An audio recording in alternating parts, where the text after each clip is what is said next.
That's right. That's right. Anyway, hey, we got a bit of a shift as far as the weather's concerned. A shift as far as your temps came down somewhat yesterday, even more so today. And the gray sky, well, that's hanging out throughout the day this go round. Unlike yesterday, we did get that sunshine in there, punched up the temps a little bit. Today, that's not happening as much, but still, for this time of the year, we're actually doing quite well.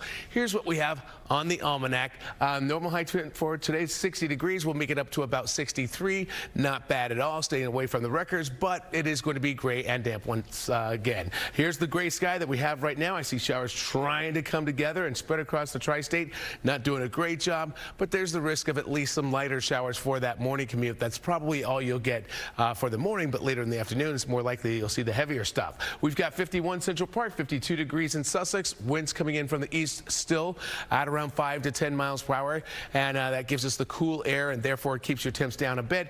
Visibility numbers, got to keep an eye on that because these have been shifting around anywhere from a half mile for you in White Plains, 3/4 of a mile in Bridgeport to a mile in Islip on Long Island.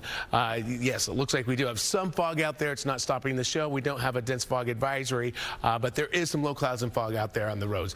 Showers try to come together for the morning commute, but they're actually more likely in the late afternoon and during the evening. High temps get up to about 63 today. There's those scattered showers coming through later this evening into tonight, into tomorrow morning. Pockets of rain, which will be heavy at times, maybe a thunder shower coming through as well. Friday looks like it could be somewhat active again with pockets of showers and storms. High of about 65 for you on Friday. We're trying to dry it out, generally speaking, on Saturday. Maybe a few showers up to the northwest, but for the most part, we should get the drier weather as we head into the weekend, but not a completely clear weekend. High temp today, 63 degrees with the scattered showers. Some in the morning, more in the afternoon, more showers and storms tomorrow. Then it trends drier for the weekend, but it doesn't necessarily stay dry all the way through.